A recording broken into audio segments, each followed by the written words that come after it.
Maseret Nazir, traité Nazir, Dafnoun He, feuille numéro 55, tout en haut de la page. Leima Ketanae, va-t-on dire que cette question de savoir si l'impureté conférée par les sages à la terre des peuples, ça concerne l'espace au-dessus de la terre ou la terre elle-même? Va-t-on dire qu'il y a là-dessus une discussion entre les maîtres du temps de la Mishnah, puisqu'il y a une braïta qui dit Anichlas Eretz Amim, celui qui entre dans la terre des peuples, Beshida Teva ou Migdal, dans un coffre, dans une boîte ou dans une armoire. Rabbi Metame, Rabbi Yosef, Rabbi Yuda Metaher. Rabbi dit qu'il est impur et Rabbi Yosef, Rabbi Yuda dit qu'il est pur. Maïlam, n'est-ce pas? Rabbi Savar Mishum Avira. Rabbi considère que c'est l'espace qui est impur, c'est pourquoi, même s'il est dans une boîte, il est dans l'espace qui le rend impur. Rabbi Yosef, Rabbi Yuda Savar Mishum Gusha. Et Rabbi Yosef, fils de Rabbi Yuda, lui pense que c'est la terre elle-même qui est impure, et comme ici, il est protégé de l'impureté de la terre, parce que la boîte où il se trouve constitue un toit par-dessus la terre, c'est pourquoi il est pur. L'eau des Kunalma, Mishum Gusha. On m'a dit non, on peut dire que tout le monde est d'accord que c'est la terre qui est impure. Marsava, Ohel, Zarouk, Shme, Ohel. Seulement, l'un, c'est-à-dire, Rabbi Yosef Bar Yuda, considère que un toit, même lorsqu'il est en déplacement, est considéré comme un toit. C'est pourquoi il le protège et il n'est pas impur. Ou Marsavar et l'autre, c'est-à-dire Rémi, lui considère le Shme Ohel. Lorsqu'il est en déplacement, c'est pas un toit et ça ne le protège pas et c'est pourquoi il est impur.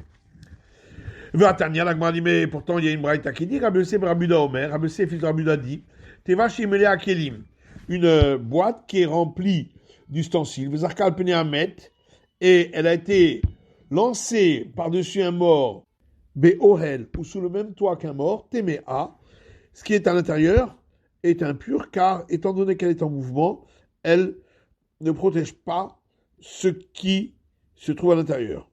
Par contre, si elle était posée quelque part, Tehora, ce qui est à l'intérieur est pur car protégé par la boîte. Et là, des coups d'alma, Mishumavira. Mais en vérité, on peut dire que d'après tout le monde, l'institution rabbinique de considérer comme impur la terre des peuples, c'est pour ce qui est de l'espace qui est au-dessus du sol.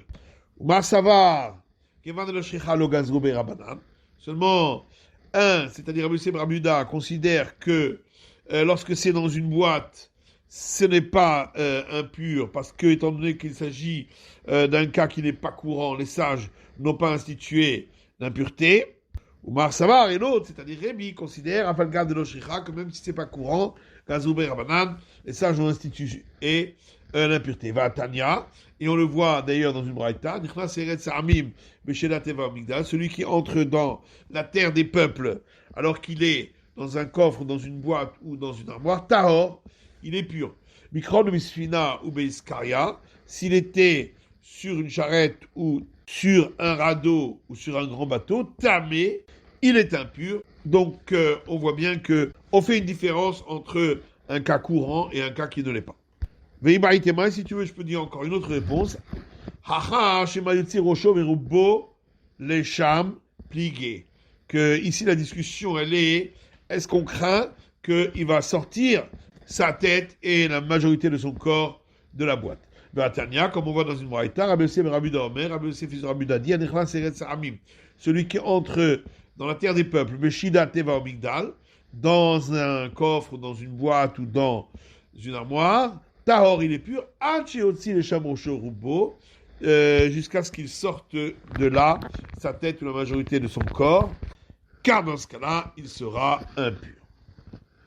Au Matrinou Moné, dans notre Mishnah, on a dit que si l'abstème est devenu lépreux, il reprendra le compte de son abstinence à partir du moment où il aura été purifié.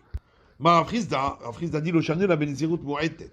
Là, on parle dans le cas où la période d'abstinence était minimale, c'est-à-dire de 30 jours, où il doit reprendre une période de 30 jours d'abstinence, puisqu'il s'est rasé pour la purification de la lèpre, et donc pour avoir des cheveux suffisamment longs pour se raser au bout de sa période d'abstinence.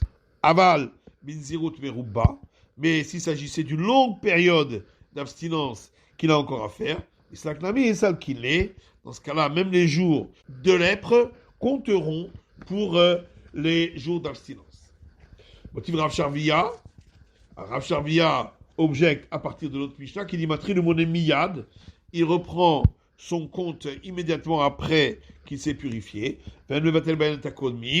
et il n'annule pas le compte qu'il avait fait avant qu'il devienne lépreux. Mais Marie, de quoi parlons-nous? Il est ma tête. Si on parle qu'il avait fait un vœu d'abstinence minimale de 30 jours, Kabaé Guidou de toute façon, il doit reprendre un compte de 30 jours pour avoir les cheveux longs pour les raser en fin de période d'abstinence.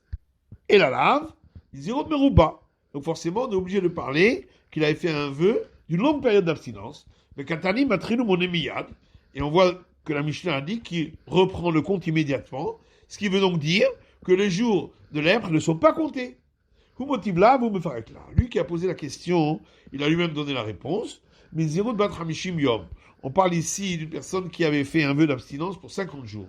Il a dit Vesri, et il avait compté 20 jours d'abstinence. Mais il était alidabé à Tsaraat, puis il était devenu lépreux. Galéar, Tsarato, il se rasera pour cette lèpre. Vada Yativ, Taltinyomin de Nazir. Et ensuite, il comptera 30 jours d'abstinence, d'Aïtle Gidul Se'ar, puisqu'il faut qu'il ait les cheveux longs pour pouvoir se raser en fin de période d'abstinence. C'est la fin de l'étude du Daf Nun He, de la feuille numéro 55.